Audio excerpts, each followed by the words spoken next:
Hi there, I'm Michelle the Painter from Berkshire Paint and Sip, and this is Paint and Sip at Home.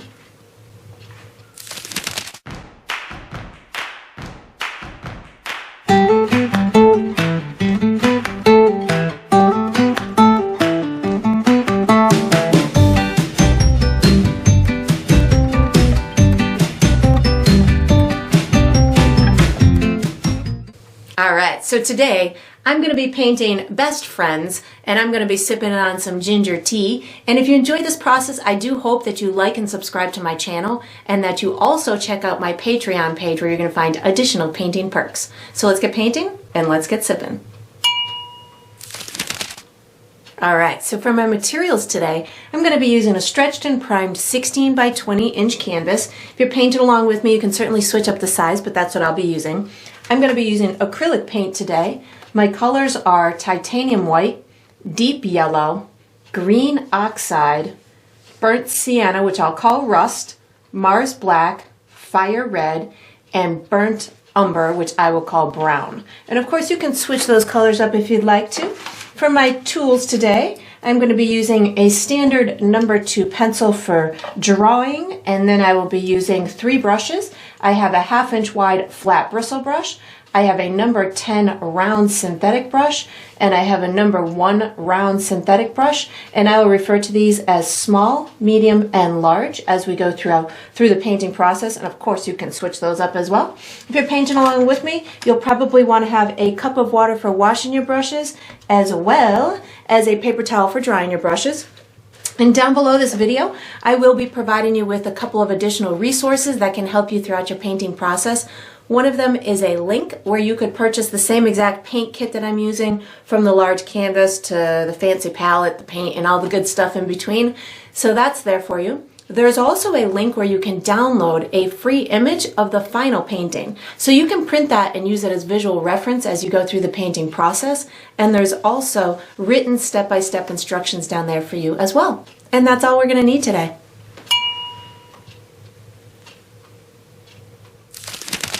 Alright, so what we're going to be doing for the first step is we are going to be painting our background.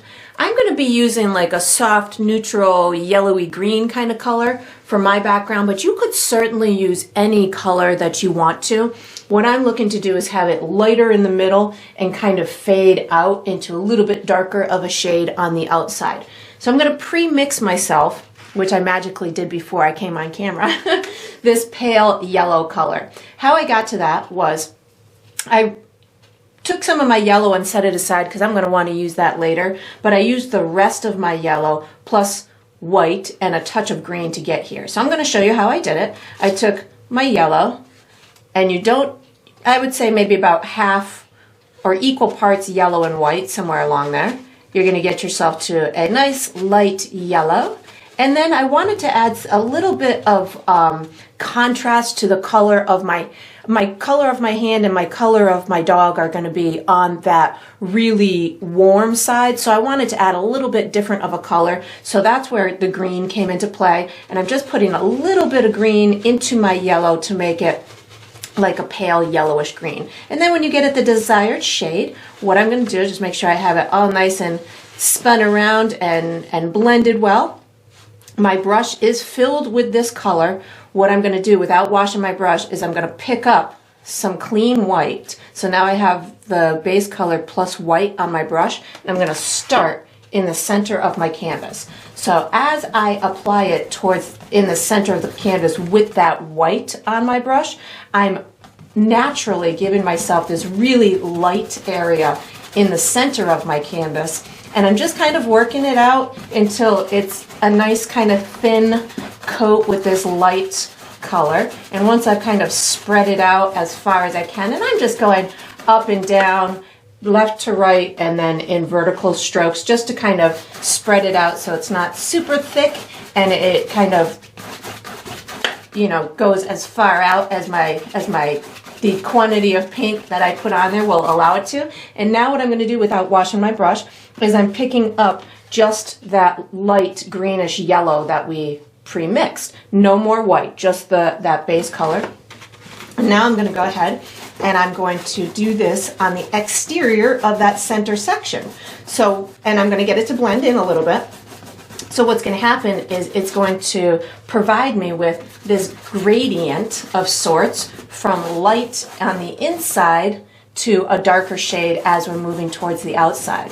And I'm just getting these two colors to kind of blend in a little bit where they meet, and then I can just kind of spread this exterior color out pretty darn far. I think I'm gonna go just about to the edge of the canvas with this exterior or this base color that we created, and then I'm gonna put a little bit of green on top of it around the edges of the canvas. So what that's gonna do is that's gonna give us an even more in-depth kind of gradient as it gets towards those edges of the canvas. But right now I'm just adding the base color that we created all the way around to extend it all the way to the edges of my canvas. And if you wanted to blend it a little bit more with that center area, feel free to do so. You could always do 2 layers on a step like this. I do know that because we are using a light color with a lot of white in it, the white will help the opacity to be really high, which means you'll be able to get a nice solid coat with probably just 1 pass. But if you're going along and you're like, it's just not blending as much as I want it to, it doesn't look finished, then you could certainly do another coat. And now that I've got that all the way to the edges without washing my brush, I'm picking up some green paint and I'm going to get it to blend in with the corners or with the edges of my canvas. So this is going to provide me a nice neutral kind of color to the canvas. I'm letting it go lighter and lighter as it fades into that green or the interior area. And if you felt that this green was too dark or too much, you can always pick up some of that original background color to kind of get it to go a little bit more subtle, or you can certainly just wait for it to dry and put another layer on top of it. And then we are going to be utilizing our pencil for the next step. So once you've got your beautiful background on here, you can put your large brush away, as I'm just adding more of this green. I really like it on here. So once I've got mine all nice and done, I will put my large brush away wherever I would like to. I'm going to take out my pencil and just get this to come around the edge a little bit in through here, and I'll get ready for the next step. All right, so what we're going to do for the next step is we're going to be drawing an outline for our paw and our hand. I'm going to be using my pencil, and I do want to kind of forewarn you that before you start this step that you make sure that your canvas is dry. It'll make your drawing process a whole lot easier. So this is that time where you get to take that extra long break if you'd like to. Or you can find some kind of fun fanning method to get it dry, or you can do as I did and just whip out your blow dryer and dry it that way. So I'm going to be giving you some markers. We'll connect those markers, and hopefully by the time we're done, we'll have something that is a nice generic outline that we'll be able to color in for our base color of our hand and our paw.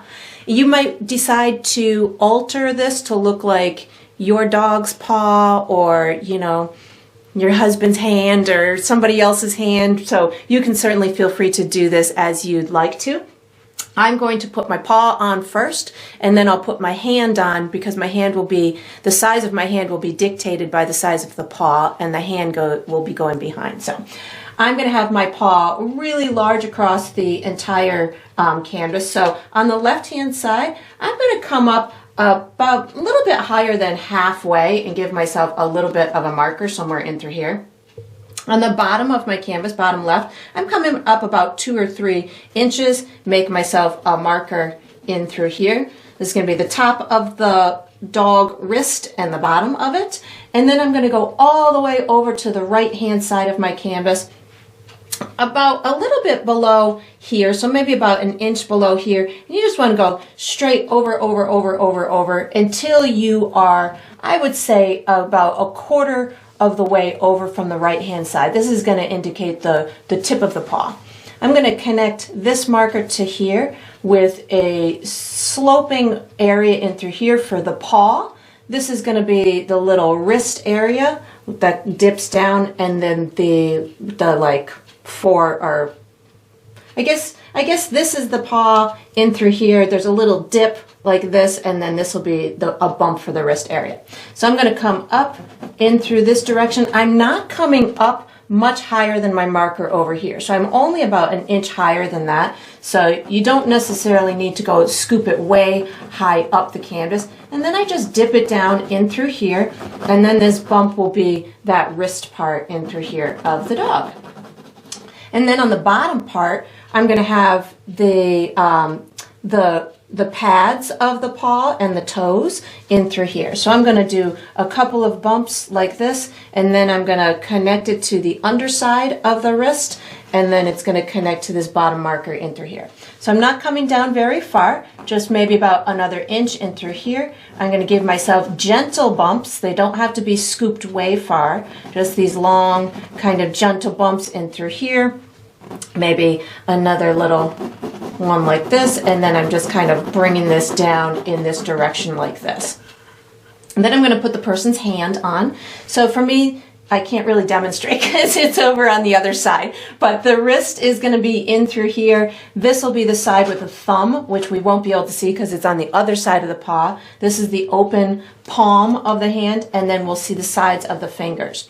So I'm going to, on the right hand side of my canvas, I'm going to come down about a quarter of the way. This is going to be higher than my paw. So if I go up from my paw maybe about an inch, inch and a half, and over to the right, that's where I'm going to have the wrist of the human entering in.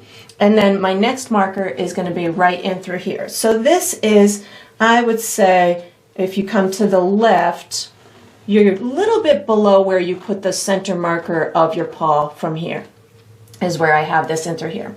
I'm going to connect here to about here on my paw. So just as that paw starts to crest over, this again is going to be the side with the wrist meeting the thumb. So I'm going to bring this down in a sloping motion like this, and I'm going to stop shy a little bit higher than here, and then I'm going to give it a little bit of a bump in through there.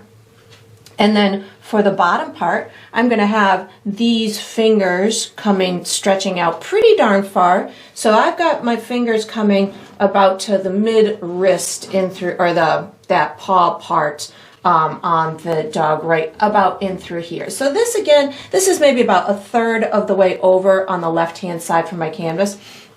And I'm going to have 3 fingers showing. So it's going to be I'm backwards demonstrating here. So it's going to be these 3 fingers, the pinky, the ring finger, and the middle finger are going to be represented. So I am going to, you could either start at the left or at the right. I think I'm going to start at the right in through here.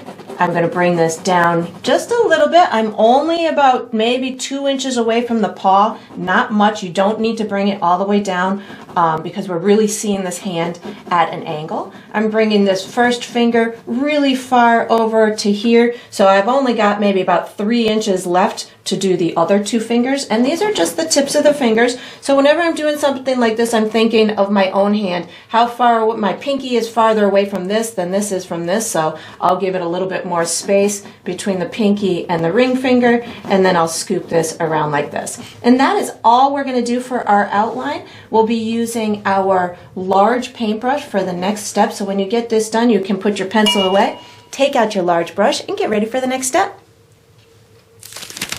All right, so what we're going to do for the next step is we're going to be doing the base coat for the hand and the paw. I'm going to be using my large bristle brush. The colors I'm using are rust and brown, and I'm not going to be doing anything fancy, just going to use a base, a solid color for the base coat.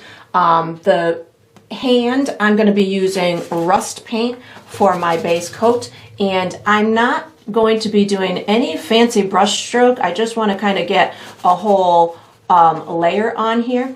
I know that my paint is see-through and translucent because it is a thin-bodied student grade paint, and I'm okay with that because this is just my base coat. I'm really just looking to get some type of really warm color to act as my base coat for the skin. So rust or burnt sienna is usually a pretty good bet for me as far as my technique goes. You could certainly use a different shade of brown if you want to. I'm just bringing this all the way to my my paw. Typically when I'm doing skin, that base coat that I'm going to use is, if I was to look at the end result of that skin, my base coat for me, I usually go with the most dominant, deepest tone of the skin that I see when it's in its final resting place. So if I was to do a base coat for my color skin, I'd probably go with some dark tone that I see in the palm of my hand, and I would use that typically as the base coat, and then I would just build it from there. But I'm having the skin on this person a little bit darker than my real skin, so I'm going for a little bit deeper, darker of a tone for the base coat. And then I'm just going to quickly wash and dry my brush, and I'm going to do my paw. I'm going to do my paw with a base coat of brown. This is going to be a great base coat for the color of fur that I am looking to depict on this beautiful paw that we're going to be creating. So I'm using brown as my base coat because I know that it's going to provide me with some great depth throughout the fur. Fur on the base coat of fur, I usually go pretty dark because I want to be able to see or build that fur in a dimensional way. And if I start with a really light color as my base, I can only get lighter from there. It's really difficult to get those deep dark shadows between the fur or between the pieces of the animal, like these toes that we're going to be putting on. So I really like to kind of just start with a really dark coat. And as I am traveling over by the hand, if the paint on the hand is still wet, I'm okay with that. I'm just going to bump right into it. And if they merge together a little bit, that's okay, because we're going to be having them kind of merge together with shadows and fur and all that good stuff later anyways. And then we're going to be switching to our medium brush for the next step. So once you've got your base coat of your paw and your hand, you can put this large brush away, take out your medium brush, and get ready for the next step. All right, so what we're going to do for the next step is we're painting the shadows on our hand, as well as kind of like a second layer on the skin. I'm going to be using my medium brush. The colors I'm using are black, brown, rust, yellow, and white. And what I'm going to first do is I'm going to pre-mix myself a medium skin tone. So I want to make it look more natural than this. So what I'm going to do, I again magically pre-mixed it so you can see where I'm headed, but I'll show you how I got there. So this is the kind of skin tone that I'm going for the medium tone on top of this.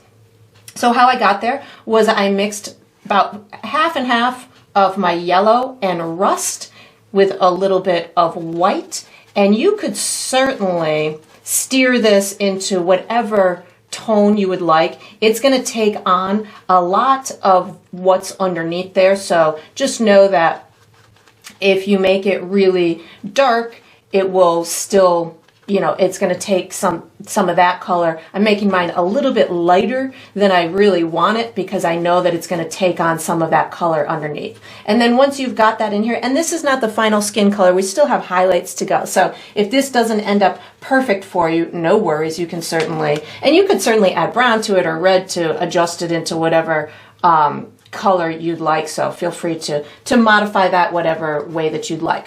So now that I've got that on there, this is, in essence, going to kind of be the main color for the skin, but I want to add shadows as well. So I'm going to have shadows underneath the hand, kind of between my fingers, underneath the paw, inside the palm of the hand, and maybe a little bit in where the wrinkles of the wrist would play out.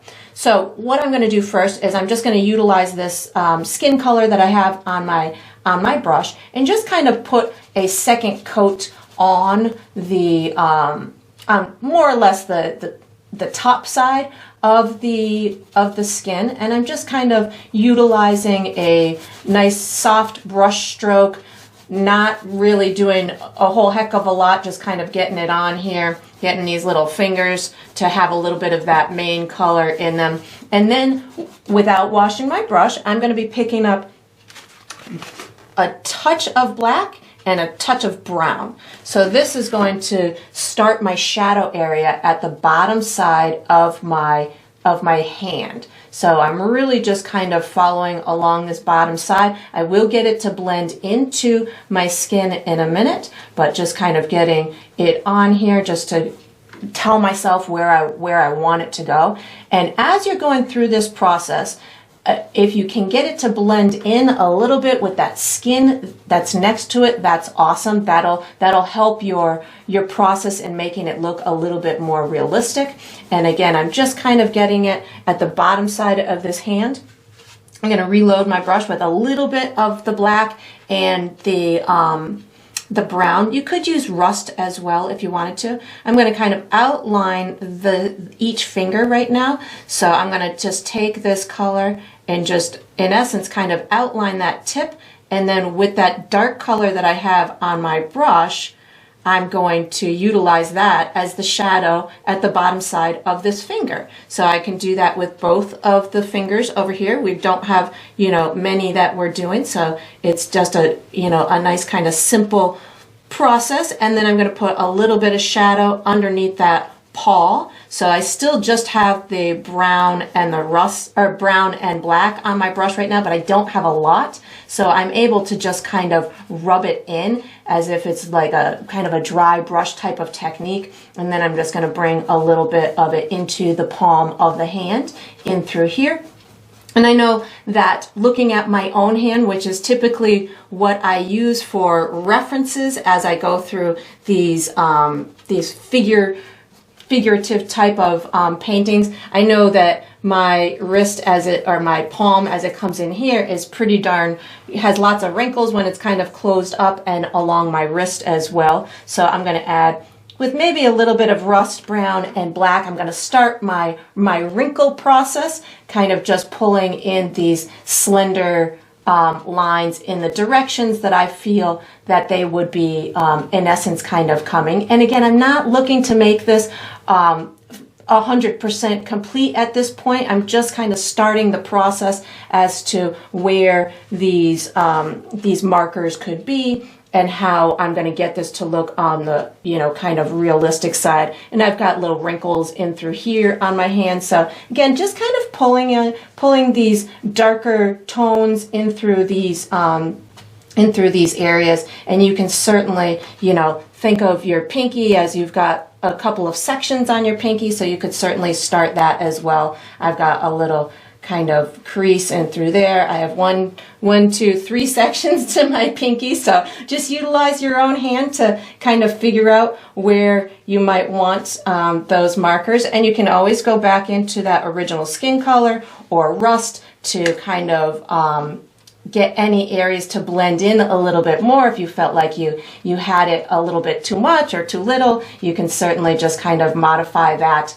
And again, we do have another very important step on this hand, so don't feel that it totally needs to be done at this point. But when you do have it with your shadows on and with this layer of the skin on, we are going to be utilizing this same brush for the next step, so you can just wash it and dry it and get ready.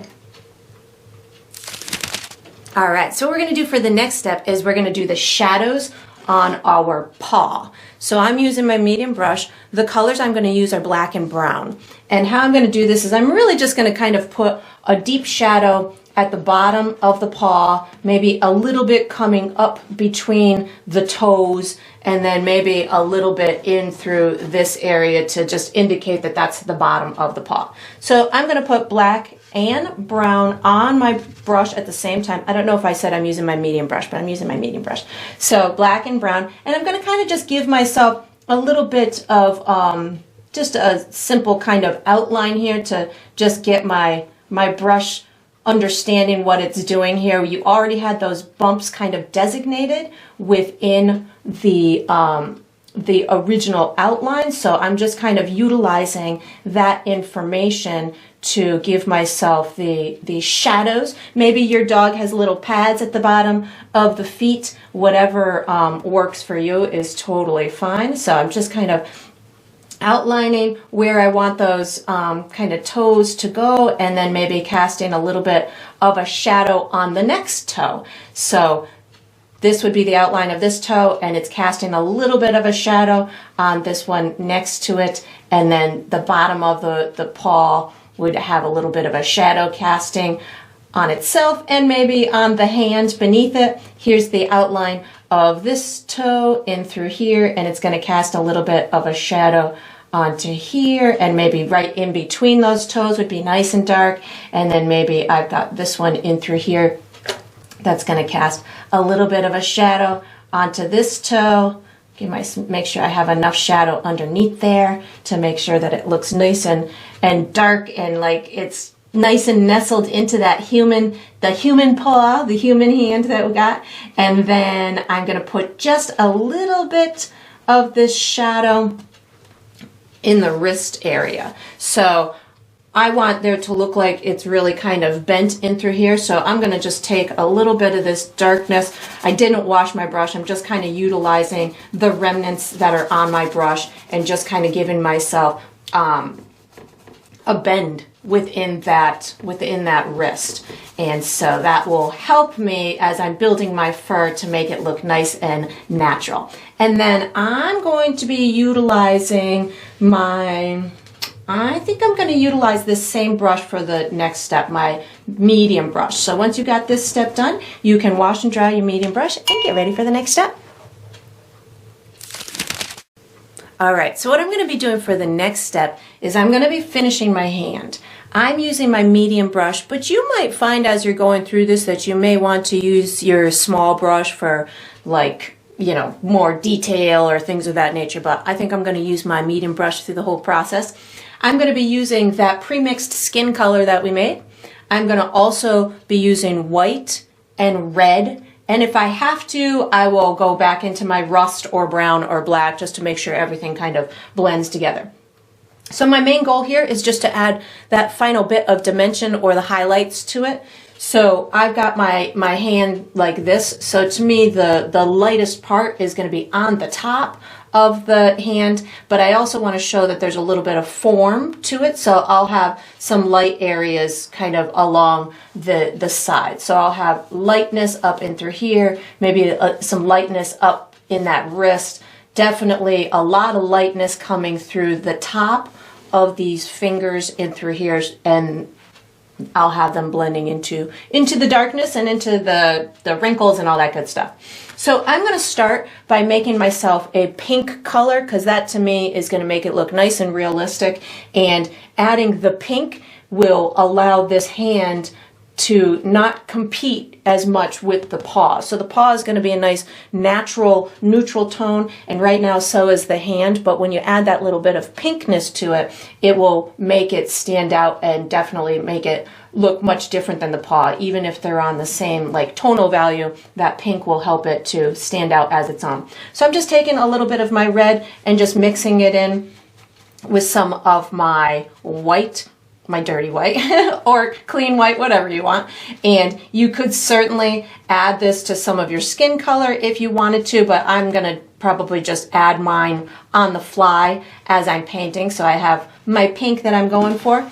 Now the trick for me for this step is I will never have a lot of paint on my brush. So even though I just kind of pre-mixed that color, right now I have a ton of paint on my brush. I'm gonna just kind of give it a good squeeze in my paper towel. I will always have a very tiny bit of paint on my brush. So I have that pink on my brush right now, and I'm just going to kind of give myself, using like a dry brush type of technique, to let my my highlights kind of start to emerge with just a tiny bit of that pink on my brush. I'm putting it on the tips of these fingers, and I really like to blend using this dry brush technique when I'm working on skin, because that allows these colors to just kind of overlap one another and lay on top and start talking to one another, which makes it look like a really nice natural piece of skin, because our skin has lots of different layers to it. And so doing it in this manner, let's see, my pinky's got 1, 2, 3, and then 4. 1, 2, 3, 4. Okay, just making sure I've got the right number of pieces on my painting. And then so I just add a little bit of pink and just kind of rub it out, and I will get it to blend a little bit more, but right now I'm just gonna get it on here. So right now I'm picking up a little bit of pink plus my original skin color to add this highlight up in through here, so my highlight is not as dramatic or as bright as I'm going farther away from the viewer. I want it to be the brightest in through here. So as I'm adding it on this back side, or the side of the hand that I feel is a little bit further away, I'm utilizing the pink plus that original skin color. I'm going to put some up in through here so you can feel and see that there might be, the hand is going in an upward motion, and just getting that to blend in with that original color. And of course you can pick up some of that original color and or rust and brown. Those are going to be your colors that are going to help you to blend it in. I just added some rust and brown to my brush so I can get this to blend in a little bit more. I want a little bit more darkness inside that hand right in through here, so I'm adding a touch of brown and black to my brush at the same time. I'm just going to give myself a little bit more wrinkly kind of areas in through here, so it speaks to the form of that hand, how it's just kind of clasping onto the little dog's paw. And I just picked up some of my original skin color just to get these to really start talking to each other. And I'm really just kind of using a wispy type of brush stroke in the direction that I feel that these wrinkles and any kind of other information on the hand would be. And once I've got as much of these of the wrinkles or the darkness or all of that information that I'm looking to achieve, that's when I will start picking up my brightness to add to the edges in through here. I think I want to add a little bit of detail to where I want my fingernails to be. So again, I just stuck a little bit of brown and black on my brush, maybe just give myself the hint of a fingernail underneath there. That's looking pretty good to me. I think I'm going to bring this up just a little bit more in through here with a little bit more of the darkness. So black, rust, and brown are what I'm utilizing right now to just make sure that I have enough of these little creases in through here, and to keep them a nice rich color so they don't end up too muted. Sometimes when you're doing steps like this and you're trying to go lots of colors at once, you can make it almost too muted. I'm going to wash and dry my brush to add my final little highlight onto these fingers edges, and maybe a little bit more up and through there. So just washed and dried my brush. I think I'm going to go with a little bit of white with my original skin color. So white with that tan color, and I'm going to just kind of pull a little bit more highlight on these bumps that are in through here. And you don't have to put it right at the, all the way to the edges, just kind of giving this illusion of a little bright area at the, as it's kind of cresting over is what's going to make it look the most natural. And going to utilize that same kind of color combination for the highlight here, just a tiny bit more white on my brush. And of course, this is one of those steps. If you haven't done skin in this manner before, where you're just kind of layering these areas to one at a time to just make them lighter and lighter, you might end up finding that you want to do 100 different layers on it. It might, because it's only going to get better the more layers that you do. So as you're going about this, step away, take a breather from it, see if it is as dark as you want or is giving you enough dimension. I actually want to give a little bit more down in through here. So I just wiped my brush off. I'm picking up brown and rust and I'm just going to kind of pull this up just a little bit more in between those knuckle areas. Again, just to give myself a little bit more substance or dimension on the bottom side of the hand. And you could certainly, again, when you step away, you'll see these areas kind of just emerging for you. So you can certainly play with it all you want, make it a little bit more intense or softer or darker, or you know, whatever is working for you. And I'm going to add just a little bit more highlight up in through here and giving it that bit of dimension. And of course it's going to change hues or change lightness and darkness as it dries. So you may think that it looks awesome when it's wet, and then you step away and you're like, oh my God, it didn't look like that, you know, as it's drying, it turns into a totally different look to you. So, you know, just plan for that, know that it is a building process. It will probably take you longer or more layers than you thought it would, but just, you know, keep building it, and it gets better and better as it goes. And you can just, you know, the beautiful part about paint is you can paint over it. So you're going about and you're like, that didn't work out quite as I wanted. So you just kind of go over it with another layer and then just kind of keep building that. You know, if it's too pink for you, go over it with that original skin color and just continue to build that process until it feels as real as you want it to feel. And then once you've got this step done, we are going to be utilizing our big brush for the next step. So you can just kind of keep fiddling with this. I'll probably fiddle with mine a little bit more, and then you can put your medium brush away wherever you'd like to. Take out your large brush and get ready for the next step. All right, so what we're going to do for the next step is we're going to be painting the next layer of our fur on the paw. I'm going to be using my large bristle brush. I'm going to be using my skin color that I created, as well as yellow and white. I might use a little brown too, but if I do, I'll call it out.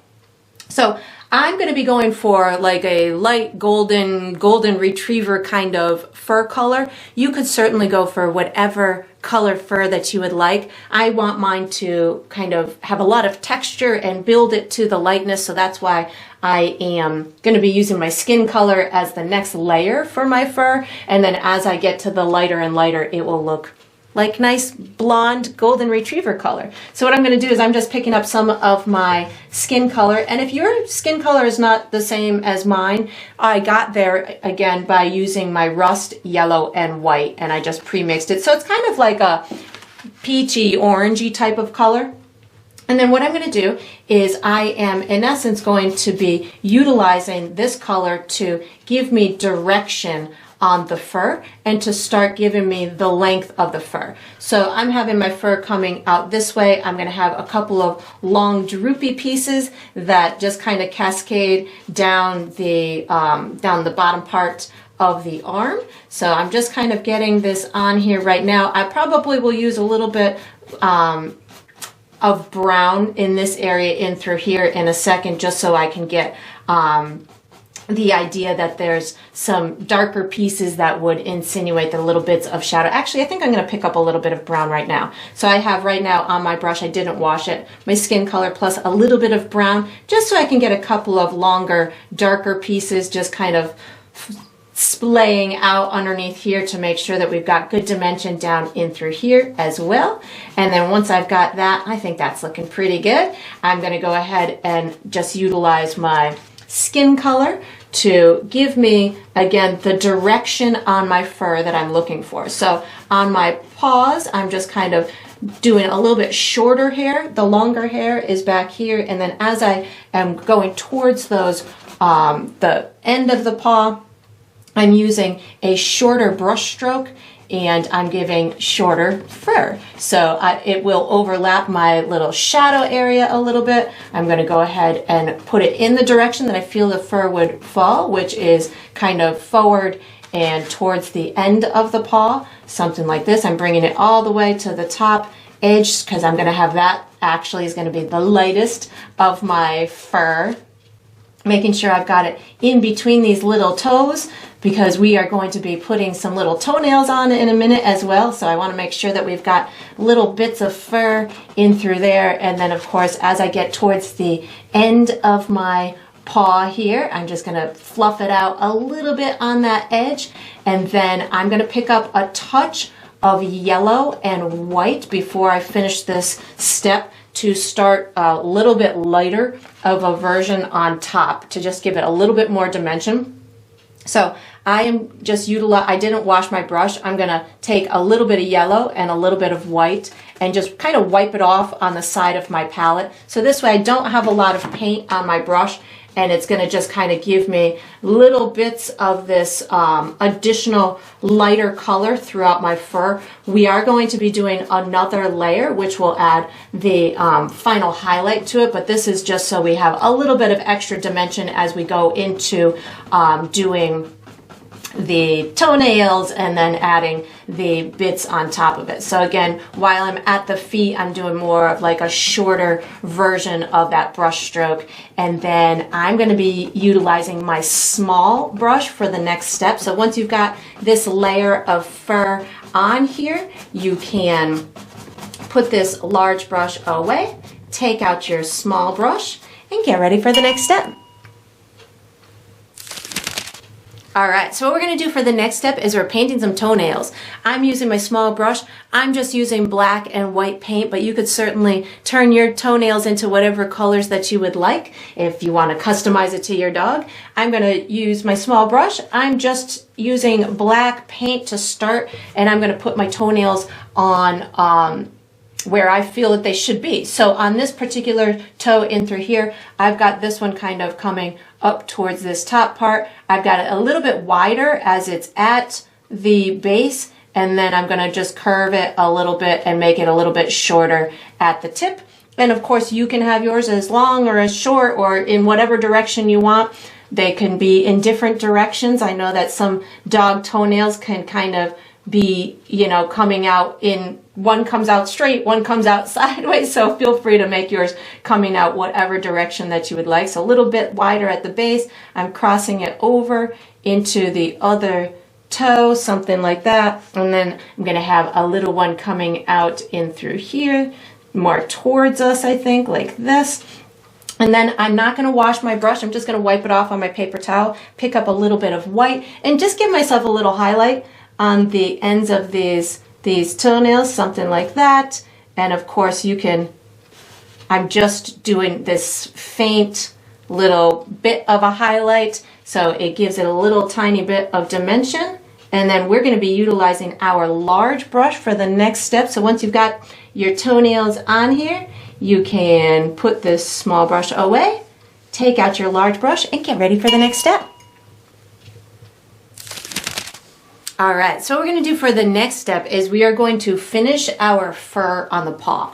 I'm going to be using my large bristle brush, and I'm going to be using that skin color with white and yellow, and if I need brown or anything like that, I'll let you know. But what I'm going to first do is I'm going to take some of that skin color and add some white to it. So I want myself a light version of this in order to add that that highlighted color to it. But I don't want it to go fully white, because I definitely want to be able to add a final little pop of brightness on top of it to make sure that it has good dimension. So I'm making sure that even though I'm making it light, I'm not going too light. I think I'm going to add a little bit of yellow into it as well. Of course, you can bend, twist, and shape this into whatever color that you would like. So this is about where I'm going for mine. And again, this is one of those steps that less is more. You don't need 100, pounds of paint on your paintbrush in order to do this step. I want it to be the lightest at the top, and then it's going to fade a little bit darker as it goes towards the bottom. I want to make sure that I have some texture to my fur, which means I'm not going to paint over all of this background, because that's there for a purpose. It would be easier if this previous layer was dry too, so if yours is not dry, I would give it a minute or dry it. So I've got my pre-mixed kind of lighter shade of fur on here. I know I definitely want it to be the lightest at the top, so I am just making sure I just kind of start there initially and just kind of giving it this this directional brush stroke that I want the fur to go in. The longer your strokes are, the more it's going to look like it's long fur. The shorter your brush strokes are, the shorter the fur is going to look. I'm picking up a little bit of that original skin color because I just wanted to maintain diversity in it, so you can utilize more or multiple colors on your brush at the same time. I can just make sure I have a couple of these little pieces coming of the lighter fur coming down in through here. I again don't want to get rid of all of that shadowy color that we put underneath, so I'm just kind of slowly going through this, being very conscious about not overdoing it. I don't have a lot of paint on my brush, and I'm just kind of using this swiping motion in the direction that I want that fur to look like it's coming out. And you can certainly overlap areas, you know, and they don't have to be going exactly in the same direction. Overlapping is going to make it look nice and natural. As I come to the toes, I want the part that sticks out to the viewer the most to be the brightest. So I'm using my little shorter brush stroke to give this brighter area in the spot that's going to stick out to the viewer the most.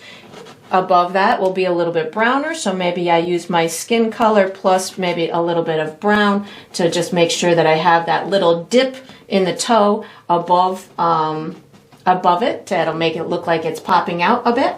And then I'm going to go ahead and continue to the right.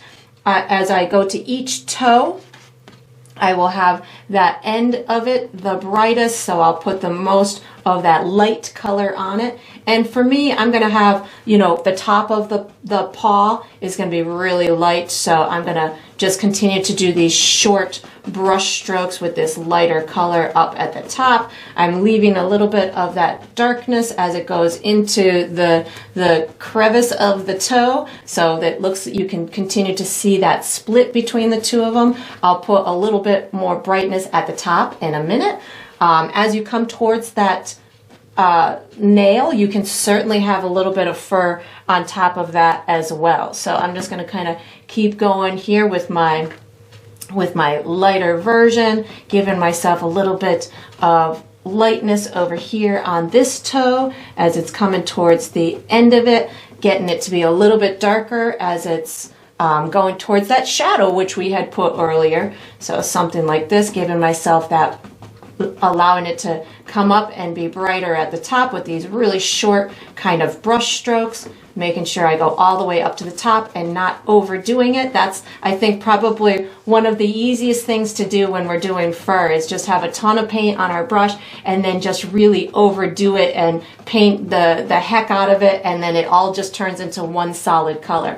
So now that I've got that on there, I'm going to start picking up, without washing my brush, I'm picking up white paint, and I'm not picking up a ton.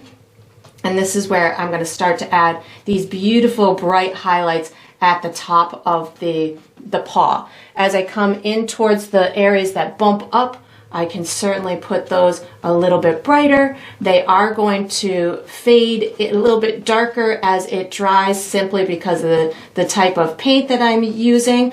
You could certainly make yours as bright as you want, or have it fade as dark as you want. I'm going to not elevate this toe too much, but definitely the other ones, I'm going to have them have a little bit of their lightness at the top, and trying to keep the form of my paw. So to me, I've got the paw kind of goes into this toe and then goes into this toe and goes into this toe. So I'm trying to, with this highlight, explain that to the viewer, as well as give the viewer the information that the light is coming from the top. So you can tell a lot to the viewer with the highlights and the shadows that you've created, even if your drawing is just a two-dimensional drawing. By adding all of these bits of highlights and shadows, it really can build a three-dimensional type of object with just the strategically placed highlights and shadows. I'm going to put some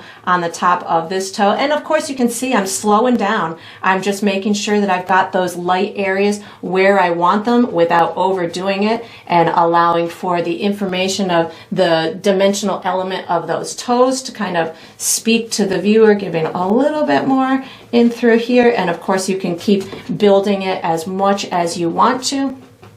And then we have one little step left to go, but I'm gonna probably fiddle with mine a little bit more. It's really hard for me. When I'm doing fur man, I could sit here for hours and just keep building it and building it. The more I build it, the better it ends up looking. So you can certainly, step away from yours, look at it from a distance, see if it is everything that you had hoped it would be. If you feel like you need to add more dimensional elements or more shadows or more highlights, feel free to do so. You can get this to be as light as you want or as dark as you want. It's your representation of the dog in your life, or the dog that you want to have in your life, or the dog you had in your life. So you can certainly feel free to get this to travel in whatever realm or fluffiness that you would like to. And then when you're all set with your beautiful fur, you can,